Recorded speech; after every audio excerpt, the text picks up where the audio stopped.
नमस्कार दोस्तों, स्वागत है आप सबका मेरे चैनल पैनी पॉकेट्स में। और आज की इस वीडियो में हम बात करेंगे इरकॉन इंटरनेशनल के बारे में, जो मिनिस्ट्री ऑफ रेलवे के अंडर आती है। मतलब ये एक सरकारी कंपनी है। इससे पहले की वीडियो मैंने आरवीएनएल और आरएफसी के ऊपर बनाया था। दोनों ही शेयर्स का एक ही कंबाइंड वीडियो था, जिसे आप लोगों ने काफी प्यार किया। और आप लोगों का ये सवाल भी था कि मैं इरकॉन इंटरनेशनल के ऊपर भी वीडियो बनाऊं, क्योंकि ये भी कंपनी जो है ये शेयर मार्केट में लिस्टेड के साथ साथ रेलवे और फाइनेंस के साथ काफी अच्छे से जुड़ी हुई है।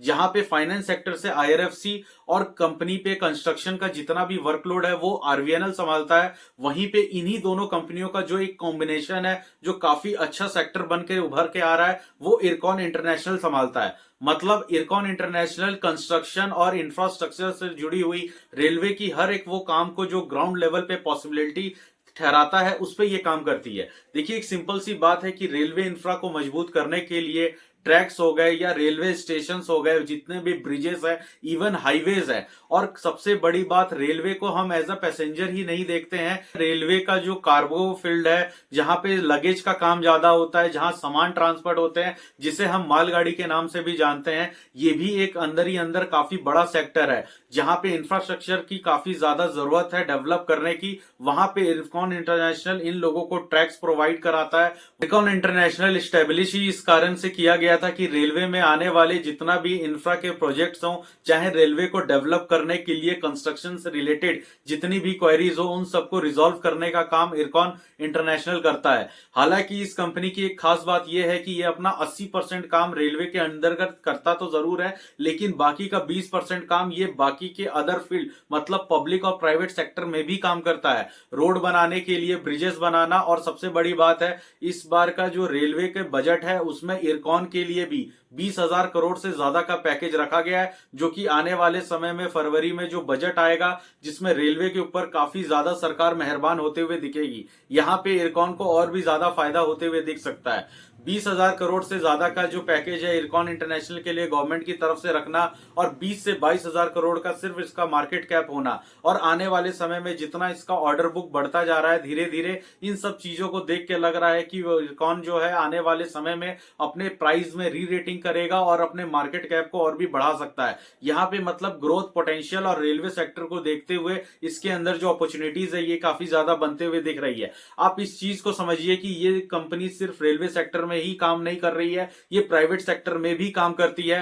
25 कंट्री में अलग अलग जगह ये काम करती है। मतलब अदर कंट्रीज में भी ये इंफ्रा प्रोजेक्ट्स को अपने हाथ में लेती है और उसे कंप्लीट करके डिलीवर करती है। मतलब ये कंपनी इंटरनेशनल बेस्ड कंपनी है, इसीलिए इसका नाम इरकॉन इंटरनेशनल है। अब यहां बात करते हैं इसके शेयर प्राइस की। 230 रुपए के आसपास इसका शेयर आप देख सकते हैं, जिसमें रिटेलर इन्वेस्टर्स की ज्यादा रुचि बनी हुई है। वो इसलिए क्योंकि रेलवे के लिस्टेड सारे 7 और 8 जितने भी शेयर्स हैं, इन सब में सबसे अगर पसंदीदा कोई शेयर है इन्वेस्टर एज अ रिटेलर के लिए, तो वो आईआरएफसी है, फिर आरवीएनएल है, और तीसरा किसी का नाम आता है तो वो इरकॉन इंटरनेशनल है। क्योंकि इस शेयर ने भी बाकी रेलवे के शेयर्स की तरह पिछले एक साल में पैसा डबल किया है। हालांकि इस वक्त मार्केट के गिरे हुए जो स्ट्रक्चर को हम देख रहे हैं, उसमें जो इरकॉन है, इसने एक साल पहले 138 रुपए पे ये ट्रेड कर रहा था, जहां पे इसने अपना ऑल टाइम हाई 350 रुपए के आसपास का लगाया था। इस वक्त ये 230 रुपए पे ट्रेड कर रहा है। मतलब अपने ऑल टाइम हाई से अभी भी 35% ये डिस्काउंट पे ट्रेड कर रहा है।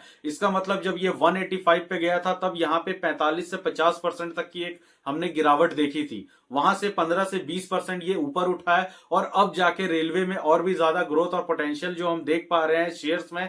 अब जितने भी रेलवे के शेयर्स हैं, उन सबके अंदर काफी अच्छी मूवमेंट देखने को मिल रही है, जिसके वजह से इरकॉन का भी जो शेयर प्राइस है यहां से और ऊपर की तरफ जा सकता है। अब रह गई बात इसके जो मार्केट कैप की, तो वो तो इसका रेलवे के जो ऑर्डर बुक है उसके हिसाब से छोटा तो लगता ही है। लेकिन यहाँ पे आप एक चीज समझिए कि पिछले 4-5 सालों से ये जो शेयर है, ये जो कंपनी है इरकॉन इंटरनेशनल, ये प्रॉफिट भी अच्छा कमा रही है। मतलब आप इसके रेवेन्यूज देखेंगे तो रेवेन्यू साल दर साल बढ़ते जा रहा है, जहां पे ये क्वार्टरली 2000 से 2200 करोड़ तक का, 2300 करोड़ तक का ये क्वार्टरली रेवेन्यू जनरेट करती है, मतलब सेल्स करती है। वहां पे इसका प्रॉफिट 250 करोड़ से लेके 200 करोड़, 225 करोड़, इसके बीच ये बढ़ता ही जा रहा है। जहां इसका एनुअल प्रॉफिट 800 से 900 करोड़ के आसपास है। मतलब कंपनी प्रॉफिट तो जनरेट कर रही है और ईयरली वाइज इसके प्रॉफिट्स बढ़ते जा रहे हैं। यहां आप इसका पी रेशियो देखेंगे तो प्राइस टू अर्निंग रेशियो 23 के पेई पे ये ट्रेड कर रहा है, जहां पे ये अपने जो कंपटीटर्स है, जहां पे आरवीएनएल हो गया या फिर आईआरबी कंपनी है, एचजी इंफ्रा है, जीएच, इन सब के अलावा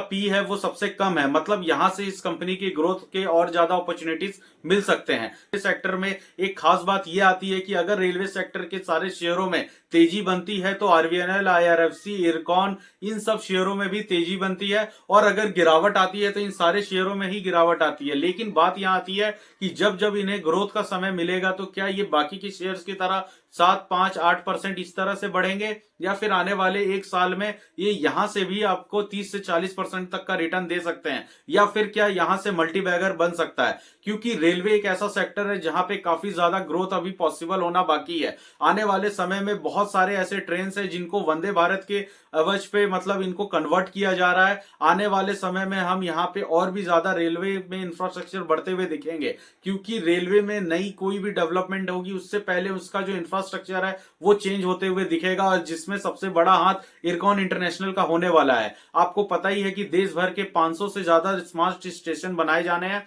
और देश भर में 100 स्मार्ट स्टेशन ऐसे बनेंगे जो सिटीज के हैं, जैसे दिल्ली, मुंबई, चेन्नई, बेंगलोर। इन सब के स्टेशन को पूरी तरीके से रेनोवेट करके नया डेवलप किया जा रहा है, जिसके लिए रेल मंत्रालय की तरफ से और आईआरएफसी की भी तरफ से, जो कि इसको फाइनेंस करने का काम करेगी। तो आयरकॉन के पास ना तो पैसे की कमी होने वाली है, ना फंड्स की कमी है।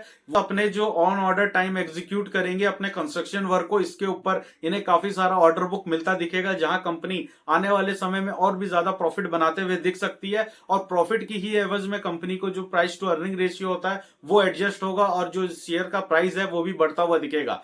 रह गया डिविडेंड की बात, तो आईआरएफसी के बाद इरकॉन एक ऐसा शेयर है जो कि अपने शेयर धारकों को आईआरएफसी से थोड़ा तो कम, लेकिन आईआरएफसी जितना ही डिविडेंड देता है। 1:5 के रेशियो में अगर देखा जाए तो 1.28 का इसका जो डिविडेंड यील्ड है, साल भर में 2 बार या तो फरवरी या अप्रैल के आसपास डिविडेंड देता है, जिसे दोनों को अगर हम जोड़ के देखें तो 3 रुपए के आसपास का डिविडेंड देता है। वहीं आईआरएफसी 1.5 रुपए के आसपास देता है। तो प्राइस के हिसाब से हम देखें तो डिविडेंड ठीक ठाक ये दे रहा है। तो दोस्तों ये तो था इरकॉन से जुड़ी हुई डिटेल। अगर आपको ये वीडियो अच्छा लगा तो आप इसे लाइक करें, चैनल को सब्सक्राइब करें दोस्तों, ताकि आगे आने वाली और भी इंफॉर्मेटिव वीडियोस आप तक आ सके।